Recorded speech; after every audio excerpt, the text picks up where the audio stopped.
Okay, this is an investigation into implementation of game difficulty techniques alongside enemy AI systems to enhance player progression. So straight away we can see the menu. The two difficulty techniques that we've implemented are preset difficulties and dynamic difficulty. So each of the preset difficulties have boundaries, and the dynamic difficulty will actually change these boundaries.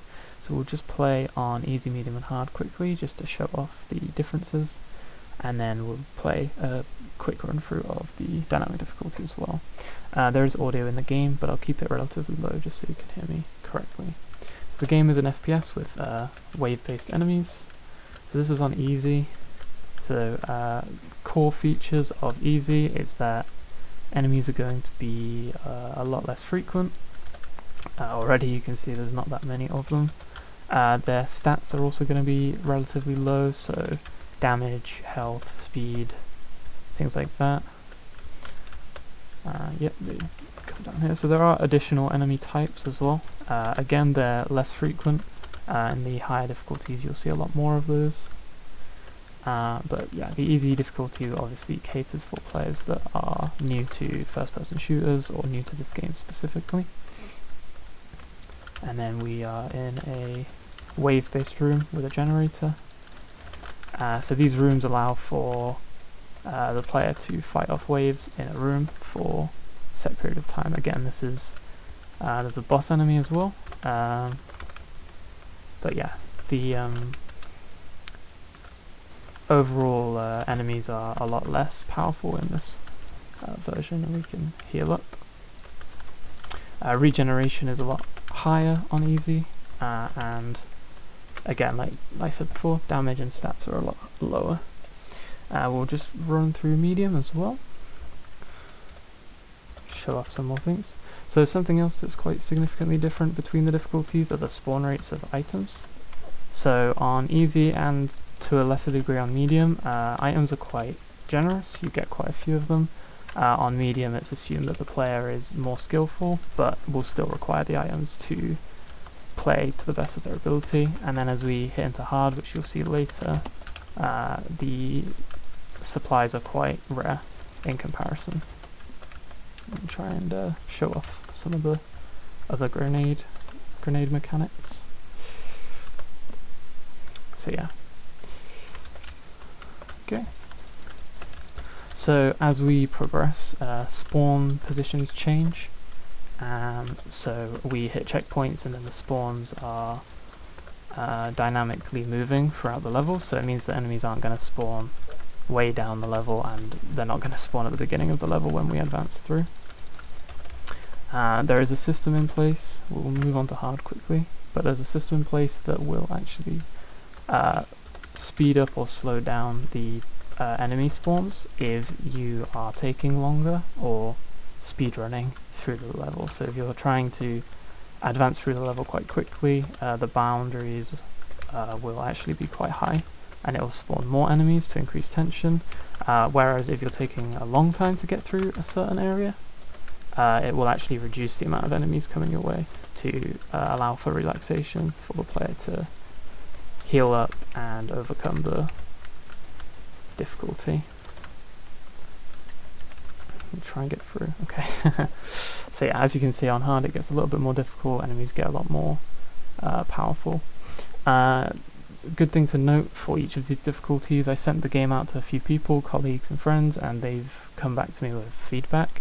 The easy mode wasn't easy enough when it first was released to people, so I made that significantly easier, and then someone actually said that the hard mode wasn't hard enough, which is why it's quite a challenge at the moment. But I think this makes for a good system because it means that people who do want that challenge still get to play the game at their desired difficulty, which is obviously the intention of a preset system. Cool, so we'll go on to dynamic difficulty. Again, we can change these boundaries to whatever we want, but the dynamic system will actually change these boundaries during the game. So I'll leave it at full range, but it doesn't really matter because it will just take over and do its own thing. So we start roughly in the middle. Difficulty gauge is at well, we've spiked up to 1, but it was around midway. So as we take damage, you can see that the lower bound drops, and if we continue to take damage, we'll drop down quite quickly. This is to help the player when they're under threat. Okay. But as you can see, if we kill all of these enemies and progress quite quickly, the boundaries will spike back up again, so increasing the tension. And we just speedrun through some areas. Obviously the difficulty is going to get a bit higher. So the rooms can be a good gauge of how the system works, because you know, as you can see, a lot more enemies are spawning in. Oh, I missed with that grenade, that was good. That should hit a few of them. But yeah. Something else on the higher difficulties is enemies can evade like that. Whereas on the lower difficulties, it's a lot less likely for them to. They still have it in their code, but the timing on it is a lot less. Yep, so some of the systems that the dynamic difficulty is taking into account, hit rate is one of them, so when we hit shots and when we miss shots. Our health is also one of them. There's actually a list of our health values throughout the game, and they get calculated periodically. Another one is enemy proximity, so how many enemies are within a certain range of the player. So again, if a whole load of enemies bunch up with us, the difficulty will start to dip a little bit. Again, assuming that the player is under a lot more threat. Enemy types, such as the boss enemy here and these ranged enemies, they become a lot more frequent on the higher difficulties, and enemy statistics obviously change, like I've mentioned. And then the other main factor to calculating how well the player is doing is that time between checkpoints. So if the player is taking a long time to get to a checkpoint, it will, like I say, it will try and lower the amount of enemies to give them a chance to progress. And again, everything implemented and all the research done for this project is in line with player progression. So obviously the idea is to allow the player to progress at a constant rate. So players playing on easy and players playing on hard should be able to progress at roughly the same speed, given that the system correctly identifies their skill. Try and throw a grenade in the middle. And I missed again. There you go, that's a better one. But yeah, and as you can see, the enemy behaviors are somewhat simple, but different enemies have different behaviors, so that makes it a little bit more interesting and gives a little bit more strategy for the player to have to implement and to learn throughout. So yeah, and this is the ending. Go to the elevator and escape. So yeah, so that's the system overall, and just a quick way to conclude. Based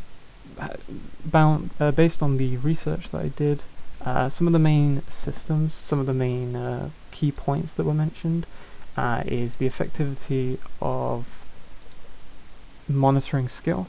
So does the system do this well? I would say that based on the fact that you quickly go up and down between these boundaries, and it will react to your health going lower, for example, or react to periods of relaxation by giving you harder waves of enemies temporarily. I think it does that quite well. And then the other thing was to do with the preset difficulties. Are they significantly different from each other but progressive in some way? Again, like I said before, I've sent I sent the whole project out and people were testing each of these difficulties, and obviously, you know, you can play on the full range as well. And I think there is a significant difference between easy and hard, and there's a progression through each of these. So if somebody is new to the game, they could play on easy and then eventually start going up. And the final thing to note was if dynamic adjustments are gradual enough and not too predictable. Obviously, due to the nature of the project, I'm trying to be very obvious as to what is being changed in the map to show off all of these systems, but in a real example of this it might be implemented a little more naturally. However, I feel that statistics, for example, on the enemies, it's better for them to be a little more extreme just to show off these systems. Again, it helps to identify what's easy and what's hard for the purposes of the project. Alright, thanks for watching.